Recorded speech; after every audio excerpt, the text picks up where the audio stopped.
So hi guys, good morning.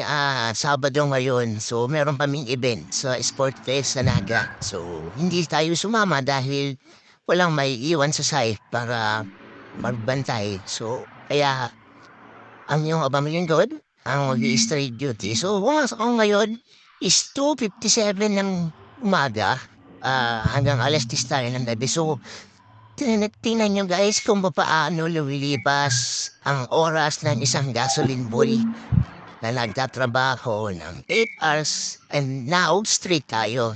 Duty tayo ngayon. So, tabayanan nyo guys sa mga susunod na pangyayari. So, ngayon, i-vlog natin ang mga mangyayari sa loob ng 24 hours. So, good morning and antabayanan nyo sa mga susunod na video. Thank you.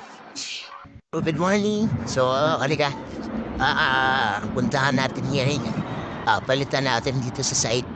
So madilim pa, almost 3:58 in the morning. So nandito na tayo sa site kasi maaga nga tayo pumasok.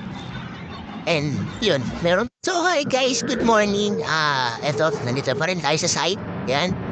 So katatapos lang natin mag-send ng report and kaalis lang din ang mga kasama natin para umaten ng Sport Fest dito sa Naga.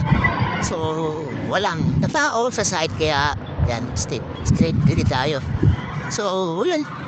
For the meantime na wala pang tao, vlog muna tayo, gaman tayo ng konti. Kasi wala pa naman nagpaparka. So, yun. Ang pasok nga pala namin ngayon is 6 to 2 ng hapon. So, after nun, 2 to 10 naman ang gabi. So, yan. Kaya wala pang tao, kaya pwede pa tayong gawa ng konti. So, ang tabayan dahil sa mga susunod na content na gagawin natin kasi i-cover natin kung ano ba ginagawa ng isang gasoline boy sa isang bumahaw. So, habang wala nagkakarga, stay tuned lang. So, hi guys, magandang gabi. So, nandito pa rin kami. Kasama ko si Papa P. Kaway ka naman, Papa P. Yeah, so, dito naka-record pero gumagana yung ilaw. So, ngayon, inaantay na lang naman yung mga kasamahan namin kasi state duty kami dalawa. So, wala namang customer. Kaya, so, ano masasabi mo ngayon, Papa, pinana-straight tayo? Wag mo lang tayo mamaya. Mga kapamilya. Sa aras ka. Sa mga hindi nakakaalam, kami yung dalawang mandirigma na mandirigma na nandito para mag-straight para sa kanila. Hindi, totoo lang, straight duty kami ngayon.